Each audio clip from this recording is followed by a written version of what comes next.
Hi folks, you're with Tacitus today, Tacitus Today, your pushback channel. Thank you for joining this audio live stream. Please listen to this presentation as you would a radio broadcast. In this essay, I'd like to talk about there's quite a bit of talk going around at the moment about is the United States going to go into recession, and it's being caused by or likely caused by the tariffs and the trade wars. This is very much the globalist thing. You see what Trump's done. Look, there you go. So they're trying to say that any attempts by President Trump to reduce America's trade deficit with certain countries is going to cause world recession. Now, that's a ridiculous lie and can be just dismissed out of hand. I mean, don't even give it the time of day. But I do want to talk about the wider issues. The ingredients for recession are actually in place and have been for getting on for 20 years now.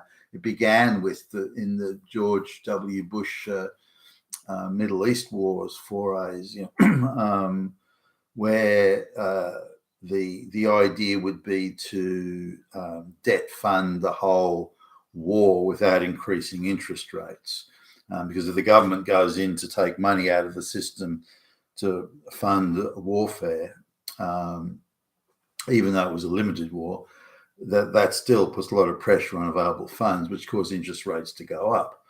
And at the time, there was a demand for the interest rates to go down, and for pressure on consumer prices to go down. So there was a lot of moving around, if you like, of the chairs around the table to try and create this effect of lower interest rates, bigger government demand on funding, and also again to keep the pressure down on consumer prices and the price of consumer goods.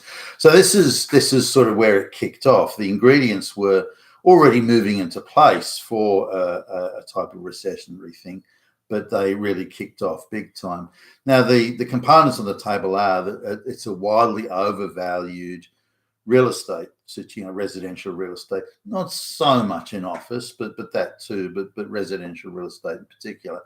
Now, residential real estate for a long time had tracked more or less with the purchasing power of the people who were out there buying their homes in suburbia and elsewhere. So there was a fairly close relationship between the average wage and the average house price, and that just suddenly diverged quite radically. Began to diverge in probably the late 90s, but more into certainly hugely so into the 2000s. Now this currently was when mass migration was really ramping up. So, and the two are related, but I'll come back to that in a minute. So the divergence became huge. There's a few reasons for this. One is that as interest rates declined, money was looking for other asset classes to get into that could yield a return, yield a good return. So money was piling into real estate and also shares on the share market.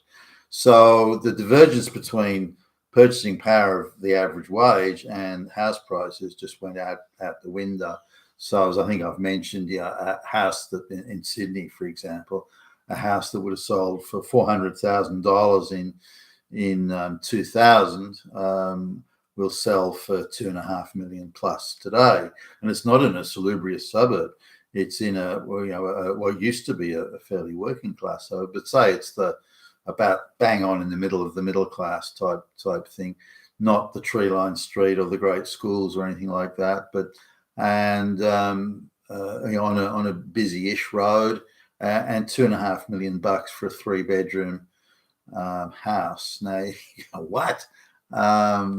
So 600% in just over 20 years appreciation on real estate. Now, the average wage hasn't gone up that much, so there's been this massive divergence. Now, that's not typical of history. Typically, your real estate prices and other prices will reflect the purchasing power of the local populace. But that's all changed. Offshore buying, mass immigration, but also mass buying by the likes of the BlackRocks and so on that have big pension fund investments in their portfolio, so they're buying in. So there's a lot more players now, cashed up players, chasing the real estate, again because there weren't interest rates offering returns. Now that should have been spotted, and government should have, I believe, should have dealt with that and increased the ratio of who can buy residential to live in real estate. Now, if the pension funds want to buy office real estate, that's different. But if they want to buy residential real estate where people live and bring up their kids and that sort of stuff, then that should have been spotted by the government as a real problem as soon as that price divergence away from average wage purchasing power was seen. The next thing was the next asset class to get particularly overvalued was the stock market. Now, this is something that I was watching quite closely, or did for a number of years, and was involved in businesses that were working in that area. So I got a reasonable sort of front row seat on this. Typically, if a share price of anything was going to go up, there had to be a reason for it. The companies becoming more profitable, their new product releases were doing well, they were, and so on and so forth. Their cost control was excellent, a very well managed organization. Now you can go through a number of sort of factors there, but when prices were going up, it would be because more money was moving into those shares. Those shares. More people were coming in and buying the shares, and there were more buyers than there were sellers. The buyers had bigger chunks of cash to throw around and so on. So that would cause, buying pressure would cause prices to rise. But we saw a unique phenomenon as the stock market became overvalued, was that the amount of money moving into the shares was declining. It was going down. The amount of shares being traded was going down, declining, becoming less, while at the same time prices were moving up, and moving up sort of at a gallop. So fewer buyers, less buying, the amount they're buying is less, and so on. So, and the whole share market pricing became dominated by half a dozen big international share buyers and players that worked as a wolf pack, buying and selling and churning back and forth to each other in almost like a prearranged game of window dressing. And this didn't reflect the share price or the value of the company at all. In other areas, various, effectively monopolies and cartels and oligopolies were being formed, and they were being formed quietly in background. And so money was moving into those organizations as the oligopoly was being settled and the cartel pricing was being set. So in other words, preventing competition in given sectors and investing heavily in organizations that would have an effective monopoly or be part of an oligopoly. So the big players, really market rigging, but in the background was going on a grand scale. So the share market became more and more overvalued. And as the government didn't intervene or stop it, and no one sort of really blew the whistle on it, it just sort of kept on going. So the overvaluation of shares, the US share market, is huge. I mean, it's, if the share market dropped back by 50%, it still would not be at intrinsic value. And, there may be different outcomes in different share or classes of shares, but overall, the stock market is monumentally overvalued, as indeed is real estate. So the stock market needs to at least come back by 50% to represent the intrinsic value of the shares, the intrinsic value of the company, the actual value, not the imagined value of oligopolies and cartel pricing and rigged backroom deals and fixes, but to actually represent the value of the goods and services that company offers and their realistic commercial prospects. Real estate too. I mean, certainly in Australia, real estate needs to fall by between sort of 63 and 68% to come back to be in line with the trend of purchasing power to real estate prices. So that gives you an idea of the extent of the correction. Now, if that correction were to happen overnight, it would be a catastrophe. There would be gazillions of borrowers that would be underwater and this sort of thing. So it'll have to be done sort of a little bit more softly and gently than a an overnight thing. But that it needs to be done is without question, because the whole economy is living on insane vapor, certainly in those overvalued asset classes, as well as the artificially held low interest rates. That's not ever how interest rates have been determined in the past, by this so-called quantitative easing and artificially boosting the money supply. Because all it means is that everything happens is just debt funded. Money has to be borrowed to keep the wheels greased, and then the can gets kicked down the road, which is where if you look at the debt that the American economy is in, then that's what it is. The can was just continually kicked down the road and money was borrowed. Now, looking on the other side of the economy, what are other recessionary pressures? Well, there are a few things. When we look at USaid and Act Blue and the NGO network, trillions upon trillions of dollars over the last 20 years have been spent on ideological issues, really facilitating the takeover of the world by the globalist elite. So telling us we're all Nazis, DEI, affirmative action, all the university, low IQ university kids are giving PhDs, the mass propaganda on entertainment and in the news, the takeover of the news, the mass rallies of BLM and this and that, all of it, the entire theatre from beginning to end has all been put together at the cost of trillions of dollars that have been stolen from productive pursuits. How many IQ 70 PhD holders and university kids can any economy afford before there's an overall dampening and reduction effect on productivity and commercial activity, the economic vibrancy of the economy, and so on. Merit, the stamping out of merit and its replacement with affirmative action. I mean, the list goes on and on and on. But in addition to that, many productive jobs, high productivity jobs, have been moved from the United States or the West generally to third world low productivity countries. The profit has been made in two areas. So, multinational companies make more money on this because of the arbitrage on wages. The wages are much lower. The arbitrage on working conditions and conditions of health and safety, conditions regarding pollution and pouring chemicals into rivers, all that sort of stuff. That's also a huge difference. The standards are much lower in third world countries. And also that there's a productivity disparity. For example, it takes, and I'll simplify this, it takes one worker to make 20 widgets in a Western country. In Australia, it's a lot of automation and the better quality roads, better quality ports, and right through the supply chain and production chain, just higher quality, better automated, better trained personnel, and so on. Whereas in the third world country, sure, it's cheaper to do it, cheaper to make the widget, but the widget is of lower quality, hasn't got the same quality control, all those sorts of things. So it's a lower quality widget that has to be replaced more often. But the difference in cost comes at a difference in productivity. It takes one worker to make 20 widgets in the West, but it takes 5, 6, 7 workers to make one widget in the low wage economy. So what's happened is, certainly since the globalization thing kicked off, is there's been a sharp and very savage reduction in actual productivity of output.